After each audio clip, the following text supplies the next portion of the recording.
حالات دومره خراب دي زما واړه واړه بچي چې هغه د 15 او د 6 او د 2 او د 10 کالو دي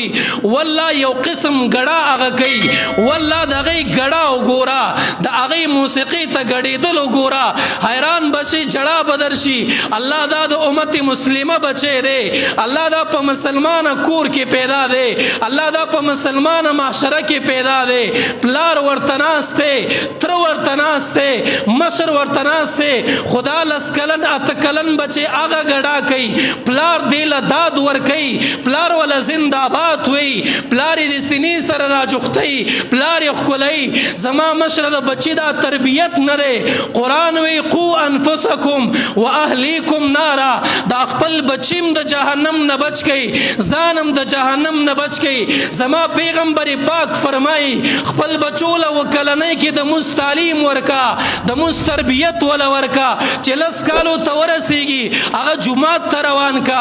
چې مونځ نه کوي په مونځ باندې ووهه د ګډا طریقې ورته مه ورښایه د موسیقۍ طریقې ورته مه ورښایه دې ته سیرت او صورت د پیغمبر وروښایه دې ته قرآن وروښایه دې ته مدرسه او جومات وروښایه دې ته عالم وروښایه دې ته قال الله قال رسول وروښایه دا یې په تا باندې حق دی دا خپل بچي فاحش مه جوړوئ دا خپل بچي ډمان مه جوړوئ دا خپل بچي په موسیقۍ مه مخته کوئ د خپل بچو له په دې داد مه ورکوئ په دې خپل بچي ورټئ په دې خپل بچو له تعذیب ورکئ په دې خپل بچي ملامته کوئ بچي ګډا کوي پلار ناستې خنداګانې کوي والله دا د افسوس مقام دی دا د غم او د جړا مقام دی رسول الله نن ستا د امت واړه بچي هغه په ګډا فخر کوي رسول الله نن ستا د امت واړه بچي هغه ډمان جوړ شوي دي الله ستا ډېر کرم دی چې په موږ باندې رحم کې والله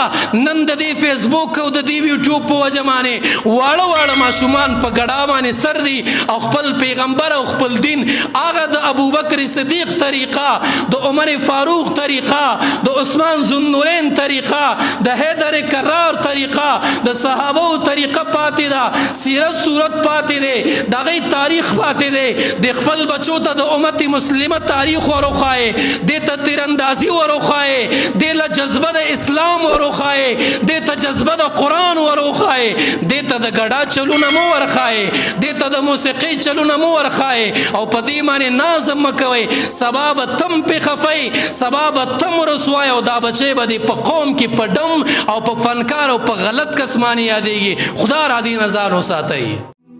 د مفتي خان آغا هاشمي صاحب د هر قسمه بیانونو ترلاسه کولو لپاره زموږ چینلونه در سره لایک او سبسکرایب کړئ